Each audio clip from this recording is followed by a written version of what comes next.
அஸ்ஸலாமு அலைக்கும். இன்னைக்கு நம்ம சேனல்ல ரொம்ப இன்ட்ரெஸ்டிங்கான ஒரு டே இன் மை லைஃப் வீடியோ பார்க்கலாமா? வீடியோக்குள்ள போறதுக்கு முன்னாடி சேனல் வரைக்கும் சப்ஸ்கிரைப் பண்ணாம இருந்தீங்கன்னா சப்ஸ்கிரைப் பண்ணிக்கோங்க. பக்கத்துல இருக்க பெல்ல கிளிக் பண்ணீங்கன்னா நான் போற வீடியோஸ் நீங்க ஒண்ணே ஓபன் பண்ணி பார்க்க முடியும். காலையில இன்னைக்கு மார்க்கெட் கிளம்பி வந்தாச்சு. வீட்ல பசங்க இருக்கறனால ஏதாவது ஸ்பெஷலா சமைச்சு கொடுக்கலாம் அப்படின்னு நெல்பேட்டை மார்க்கெட் தான் வந்திருந்தேன். இங்க கிடைக்காத ஐட்டமே கிடையாது, எல்லாம் கிடைக்கும், ஃப்ரெஷ்ஷாவும் இருக்குன்றனால இந்த மார்க்கெட்டுக்கு தான் எவ்வளோ தூரம் போனாலும் வர்றது. வாங்க வேண்டிய எல்லாத்தையும் வாங்கிட்டு வீட்டுக்கு வந்தாச்சு. பிரேக்ஃபாஸ்ட்டுக்கு ப்ளூபெரி மஃபின்ஸ் பண்ண போறேன். ஐதனுக்கு ரொம்ப பிடிக்கும், அவர் ஸ்நாக்ஸ் மாதிரி கூட எடுத்துட்டு போவார் இது. அதனால காலையில இதை செஞ்சிடலான்னு அந்த வேலை தான் பார்க்க போறேன். ஒரு பவுல்ல சும்மா ஒரு 3 கிராம் அளவுக்கு லெமன் ஜெஸ்ட், அந்த தோல் இருக்குல்ல, அதை லைட்டா துருவி போட்டுக்கலாம். 60 கிராம் அளவுக்கு வெஜிடபிள் ஆயில், நீங்க சன்ஃபிளவர் ஆயில் எதுனாலும் சேர்த்துக்கலாம். அப்புறம் பால் வந்து 240 கிராம் அளவுக்கு சேர்த்துக்கலாம். எண்ணெயை நல்லா பீட் பண்ணதுக்கு அப்புறமா பால் சேர்த்து பாலையும் நல்லா பீட் பண்ணி எடுத்துடலாம். இப்போ சீனி 150 கிராம் அளவுக்கு சேர்த்துட்டு அதையும் நல்லா மிக்ஸ் ஆகிற மாதிரி கலந்து விட்டுக்கலாம். ஃபிளேவருக்காக 1 டேபிள் ஸ்பூன் அளவுக்கு வெனிலா எசன்ஸ் மட்டும் சேர்த்துட்டு திரும்பவும் இதை மிக்ஸ் பண்ணி விட்டுறலாம். எல்லாம் நல்லா மிக்ஸ் பண்ணதுக்கு அப்புறமா 300 கிராம் அளவுக்கு மைதா இல்லைன்னா கோதுமை ஏதாவது ஒன்று சேர்த்துக்கலாம். அது கூடவே 1 டேபிள் ஸ்பூன் அளவுக்கு பேக்கிங் பவுடர், 1/4 டீஸ்பூன் அளவுக்கு உப்பு, இது எல்லாத்தையும் சேர்த்து சலிச்சு தான் வச்சிருந்தேன். அதை ஒரு 2 போர்ஷனா சேர்த்து மிக்ஸ் பண்ணி நான் இன்னைக்கு ப்ளூபெரி சேர்த்துக்கிற போறேன். உங்களுக்கு வேற ஏதாவது ஃப்ரூட்ஸ் வேணும்னாலும் அதையும் நீங்க இந்த டைம்ல சேர்த்துக்கலாம். இதெல்லாம் ரெடி பண்ணி முடிச்சதுக்கு அப்புறமா தான் அந்த கப் கேக் ட்ரே எங்கன்னு கேட்கிறேன். அதை கண்டுபிடிக்கவே முடியல கடைசி வரைக்கும். அப்புறம் என்ன பண்றது, அப்படியே தான் வைக்கணும். ஒரு பெரிய ட்ரேல அடுக்கி உள்ள வச்சுட்டேன். ப்ரீ ஹீட் பண்ண ஓவன்ல 180 டிகிரி செல்சியஸ்ல ஒரு 15 to 20 மினிட்ஸ் இருந்தா ரெடி ஆகி வந்துரும். ஃப்ரீ ஸ்கின்னுக்கு என்ன பண்றதுன்னு கேட்டிருந்தீங்கல்ல, உங்களுக்கான வீடியோ தான் இது. இதோ ஹிமாலயாவோட பியூரிஃபைங் நீம் ஃபேஸ் வாஷ். இந்த 100% நேச்சுரலி டிரைவ்டு நீம் இருக்கிறனால பவர்ஃபுல் ஆன்டிபாக்டீரியல் ப்ராப்பர்ட்டிஸ் இருக்கும்.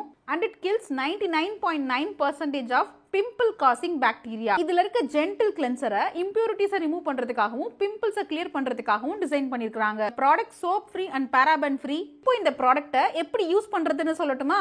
இந்த ப்ராடக்ட்டை யூஸ் பண்றதுக்கு முன்னாடி ஃபேஸ் வாஷ் பண்ணிடலாம். அதுக்கப்புறமா ஜென்டிலா மசாஜ் பண்ணணும் சர்க்குலர் மோஷன்ல. ஸ்கின்ல நல்லா மசாஜ் பண்ணதுக்கு அப்புறமா ஃபேஸ் வாஷ் பண்ணிடலாம். இந்த ப்ராடக்ட் ஃபர்ஸ்ட் வாஷ்லயே நல்ல வேலை செய்ய ஆரம்பிச்சிரும். உங்களுக்கே அந்த டிஃபரன்ஸ் தெரியும்.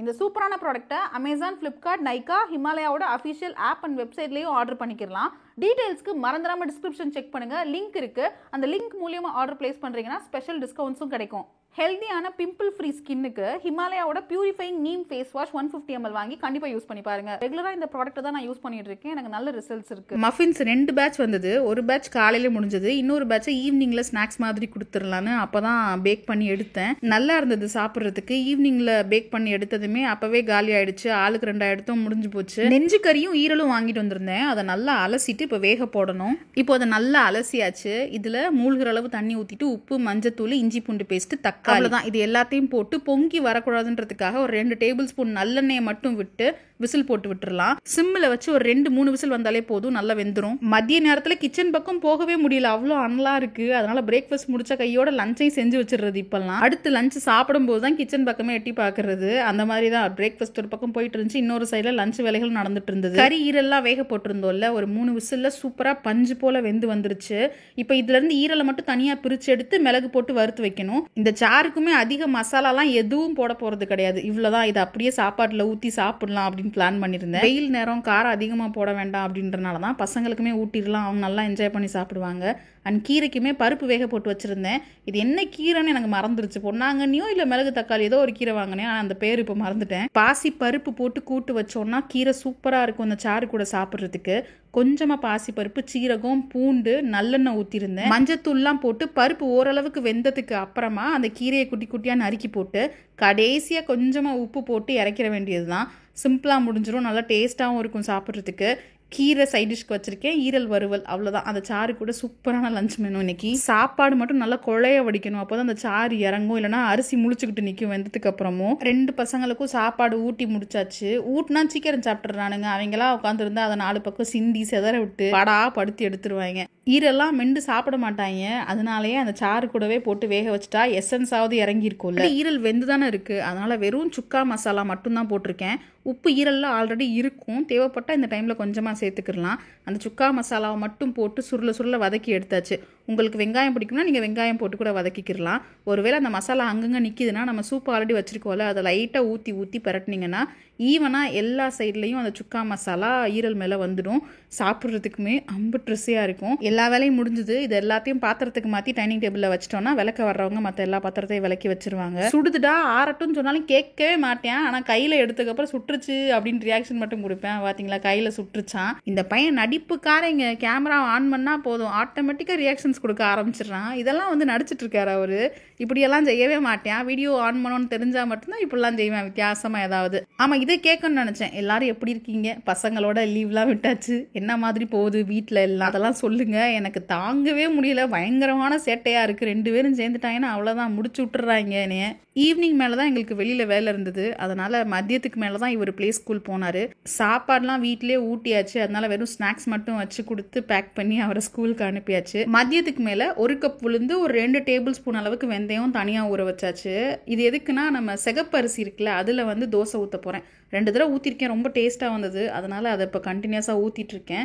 அதோட மெஷர்மெண்ட்ஸ் தான் உங்களுக்கும் சொல்கிறேன். 1 கப் உளுந்துக்கு 4 கப் அளவுக்கு சிகப்பரிசி. அந்த சிகப்பரிசியை ஃபஸ்ட்டு ஒரு 10 நிமிஷம் தண்ணியில் ஊற வச்சு களைஞ்சதுக்கு அப்புறமா ஒரு 4-5 மணி நேரத்துக்கு தண்ணியில் ஊற வச்சிடலாம். தலைக்கறி குழம்பு வைக்கிறதுக்கு நல்லெண்ணெய் ஊற்றிருக்கேன். அதில் இந்த பட்டை, கிராம்பு, ஏலக்காய் எதுவும் போட வேண்டாம். நம்ம கரம் மசாலா போட போகிறோம். நைட்டில் தோசை ஊற்றி இந்த தலைக்கறி குழம்பு வச்சு சாப்பிடணுன்றதுக்காக தான் நான் காலையில் மார்க்கெட்டுக்கே போனேன். வெங்காயம் ஓரளவுக்கு வதங்கினதுக்கு அப்புறமா கருவேப்பிலை, பச்சை மிளகாலாம் போட்டு கொஞ்சமாக உப்பு போட்டால் சீக்கிரமாக வதங்கி வந்துடும். தலைக்கறியையும் சுத்தம் பண்ணி வச்சிடலாம். மூளையில் அந்த நரம்புலாம் இருக்குல்ல, அதெல்லாம் எடுத்து க்ளீன் பண்ணி வச்சாச்சு.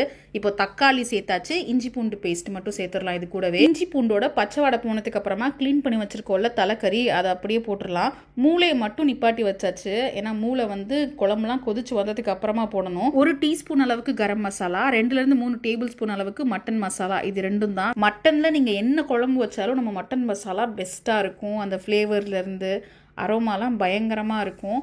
இப்போது அந்த மீட்டோட மசாலா போட்டு நல்லா மிக்ஸ் பண்ணியாச்சு. கறி மூழ்கிற அளவு தண்ணி ஊற்றிட்டு தேவையான அளவு உப்பு போட்டு இதை விசில் போட்டு விட்டுறலாம். ஒரு 2-3 விசில் சிம்மில் வச்சு வரட்டும். அதுக்குள்ளவே நல்ல பஞ்சு போல் கறி வெந்து வந்துடும். பார்த்தீங்களா, சூப்பராக வந்துருச்சு. எண்ணெயெல்லாம் பிரிஞ்சு அடுப்பை சிம்மில் வச்சுட்டு மூளையே இப்போ தான் போடணும். நான் முழுசாகவே போட்டிருக்கேன். ஏன்னா நம்ம சாப்பிட்ற நேரத்துக்கு எடுத்து அதை அப்படி குட்டி குட்டியாக பீஸ் போட்டு கொடுத்துக்கலாம்.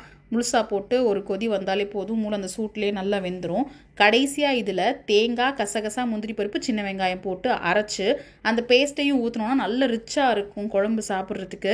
இட்லி தோசைக்கெல்லாம் பயங்கரமாக இருக்கும். கண்டிப்பாக இதே மாதிரி ட்ரை பண்ணி பாருங்க. டின்னருக்கு இந்த முருகலான தோசைலாம் கிடையாது. ஊத்தப்பத்தை ஊற்றி அந்த குழம்பு ஊற்றி ஊற வச்சு பிரட்டி சாப்பிட்றதுக்கு அம்புட்டு ருசியாக இருக்கும். இதை மைண்டில் வச்சுட்டு தான் நான் சொன்னேன்ல முன்னாடியே, அதுக்காக தான் மார்க்கெட்டுக்கே போனேன்.